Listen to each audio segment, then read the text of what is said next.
So I'm trying to make songs. And well, making songs is hard. But here's the story so far. 1, 2, 3, 4. Like I said last episode, I want to be a musician. Someone like John Mayer. But in order to do that, I need to write songs. And songs are really hard to write, especially if you're meticulous like me. I've been writing songs for about a year now, and I have this album idea in my head. The problem is that my taste is ahead of my skill. I'm also still figuring out exactly what my taste is. I have a really specific vision I have for this album, and it's not the type of album you make on your first try. I need reps. I need to write a lot of songs. That's what this week has been about. Hopefully I can look back on this episode in a few years' time and see this as where it all began. This week I met up with my producer friend, and we both have the same goals: writing songs. Before we even started songwriting, we talked about our sonic identities and what specific sound we want to have as aspiring musicians. One of the bands that influences him is The Neighborhood. He loves how moody and atmospheric their music is. I've never really listened to their music, but during the process of making this project, I started hearing where I fit into their sound. Somewhere along the way, those bluesy influences started blending with the atmosphere and the moodiness of The Neighborhood, and we ended up with something that felt like both of us. What's interesting about this project is it's actually one of the first times I've finished a project in a DAW. A DAW is basically a software for making music.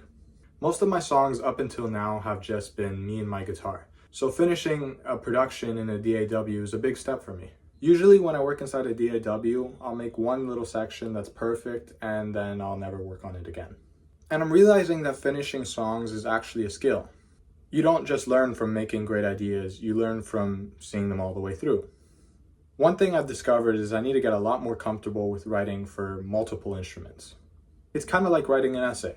The more ideas you try to fit, the easier it is to lose clarity. Music feels the same way. The more instruments you add, the easier it is to lose sight of what one is supposed to be saying. I need to be more intentional.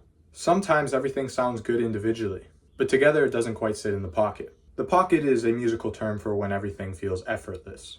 Like every instrument naturally belongs where it is. I'm not there yet, but I think that's the point. The only way I'm going to get there is by making more songs. Songs that are outside my comfort zone. And I think that's exactly what I'm going to do. I'm going to just keep at it. One thing that I need to remember is I need to take these reps seriously. If I treat them like they're just practice, I don't think I'm going to actually learn much. I'm going to get results where every song gets my best effort. I also think I should be making songs that live in the same world of this album idea I have.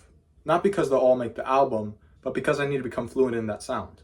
This album is really just the music I want to make. It's heavily inspired by bands like early Coldplay. Just kidding, I love you Coldplay. The music I want to make is built on two ideas: sonic identity and what I like to call eternal lyrics. When it comes to the music itself, I don't want it to just sound catchy. I don't want the music to just make you happy or sad. I want it to make you feel specific colors. I want it to cover you like a blanket made out of distortion. I want it to feel like you're in a coming-of-age movie from 2001 where the main character is finally free running through an open field. If you understand what that means, props to you. Lyrically, I want to put my finger on feelings that are almost impossible to explain. I want someone to hear a lyric and think, wow, that's exactly how I've been feeling. I just never knew how to say it. I don't want to just capture the truth. I want to capture the emotional weight of being a human being. I want to capture that magic. The parts that can't be summed up with a simple sentence like, I'll never see you again. I've started thinking about this concept I have called the eternal lyric. I don't really know if it's a real thing. All I know is that bands like U2 and Coldplay do it all the time. Their lyrics feel timeless, like they were discovered instead of written, like they belong carved into stone somewhere. Lyrics like, you're the reason the opera is in me, or I hear Jerusalem bells are ringing, or how'd we get so far from the sun? There's something cosmic about them. They're poetic, they're cinematic. They feel like more than words. I don't know what this all exactly means yet, but I know the way I'll figure it out is, well, by continuing to write songs. So that's this week's episode, and yes, I know I mentioned a band might be in our future, and I wasn't lying. Stay tuned. But yeah, I love you guys. I'll see you in the next episode. Ciao.